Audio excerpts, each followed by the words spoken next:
혹시 게임을 만들거나 고성능 앱을 만드시는 분이라면 이거 진짜 공감하실 거예요.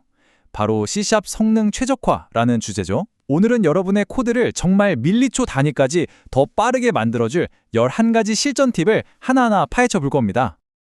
내 코드가 왜 이렇게 느리지 하고 답답했던 경험 다들 한 번쯤은 있으시죠? 재밌는 건요, 성능 문제는 보통 어떤 커다란 범인 하나 때문에 생기는 게 아니라는 거예요. 마치 1000개의 작은 상처처럼 아주 사소한 비효율이 수천 개 쌓여서 전체를 느리게 만들죠. 오늘 그 상처들 저희가 하나씩 제대로 치료해 보자고요. 오늘 팁들을 크게 세 덩어리로 묶어봤어요. 그래야 기억하기 쉽잖아요. 첫째는 메모리 할당 줄이기, 둘째는 데이터 구조를 똑똑하게 쓰는 법, 그리고 마지막은 코드 실행 로직 자체를 최적화하는 기술입니다. 마지막엔 핵심만 쏙쏙 뽑아서 다시 정리해 드릴게요. 자, 그럼 첫 번째 주제부터 바로 시작하죠.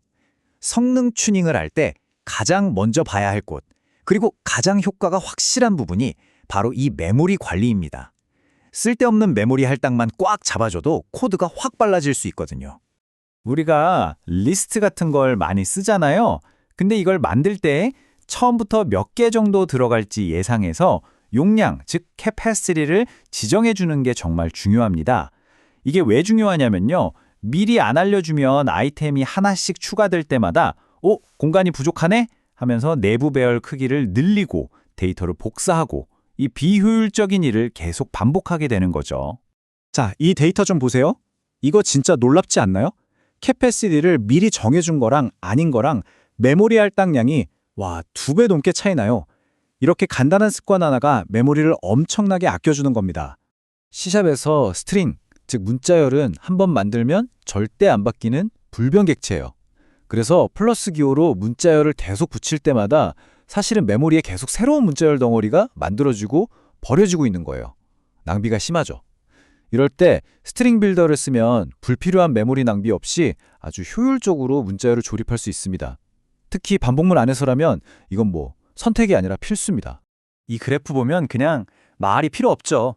그냥 문자열을 더했더니 121kB를 썼는데 스트링 빌더는 고작 2kB를 썼어요.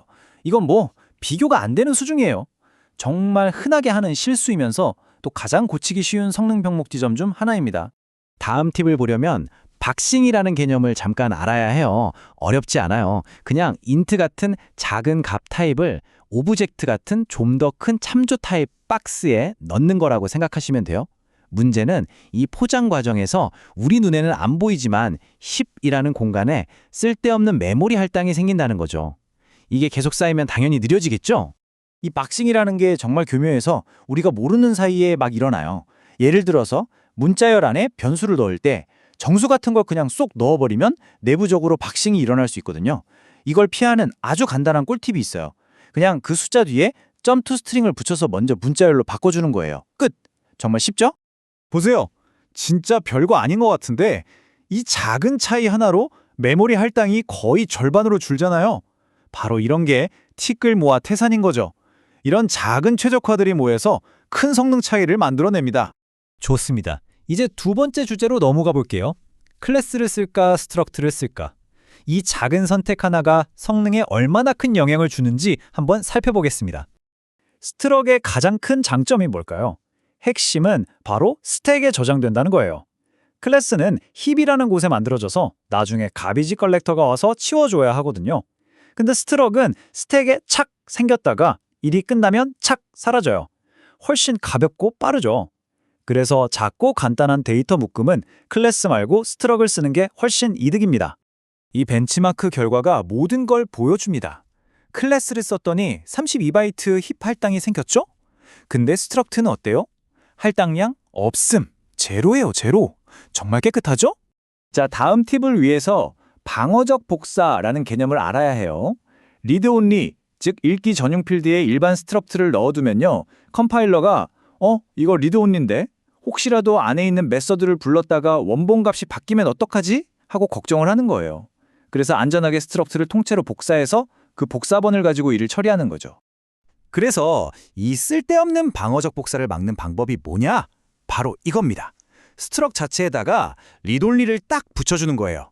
이거 뭐냐면 컴파일러한테 얘는 절대로 안 바뀌는 애니까 안심하고 그냥 써!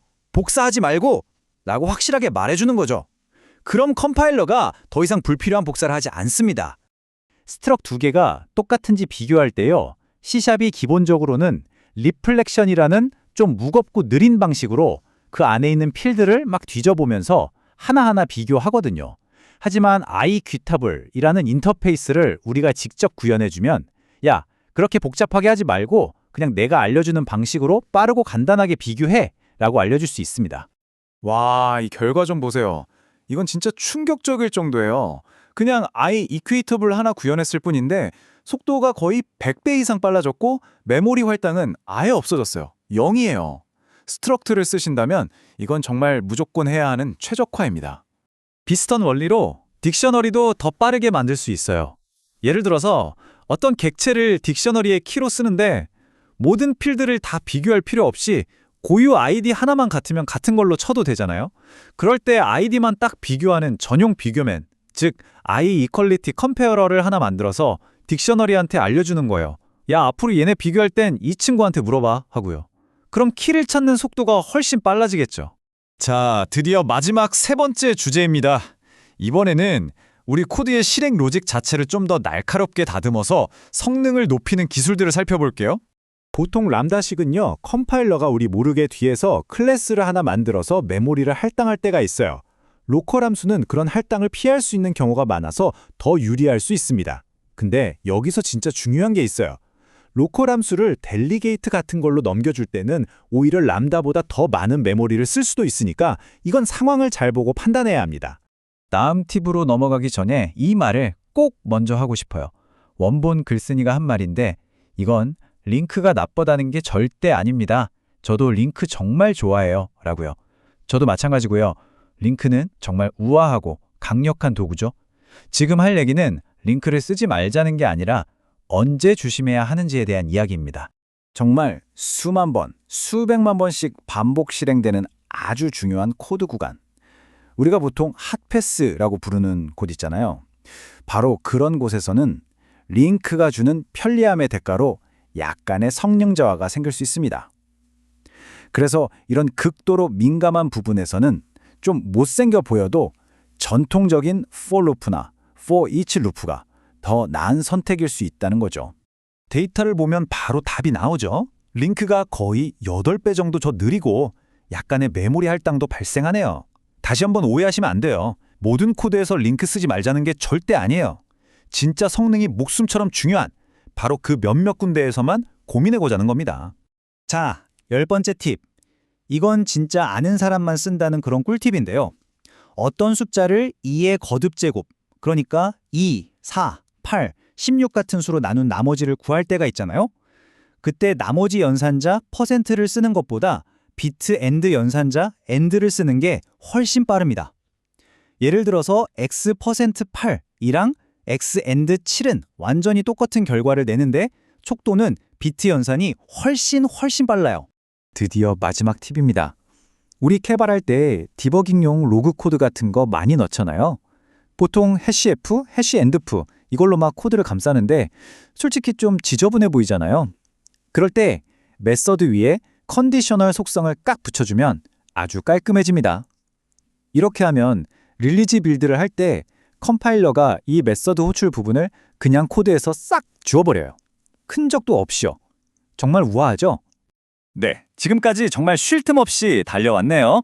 마지막으로 오늘 이야기한 것들을 딱 3가지 핵심 원칙으로 정리해 보겠습니다. 이것만 기억하셔도 오늘 시간은 성공입니다. 핵심은 이거예요. 첫째, 쓸데없는 메모리 할당, 즉 쓰레기를 만들지 말자. 스트링 빌더를 쓰고 박싱을 피하고 캐파시티를 지정하는 게 다 여기에 해당되죠.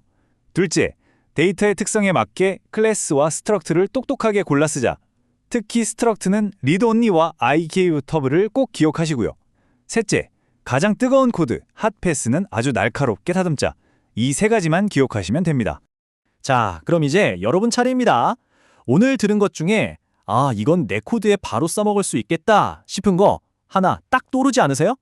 그 작은 변화 하나가 여러분의 프로그램을 눈에 띄게 바꿔놓을 수 있습니다. 성능 최적화의 세계는 정말 파고들수록 재밌거든요. 오늘을 시작으로 계속해서 여러분의 코드를 명품으로 만들어 보시길 바랍니다.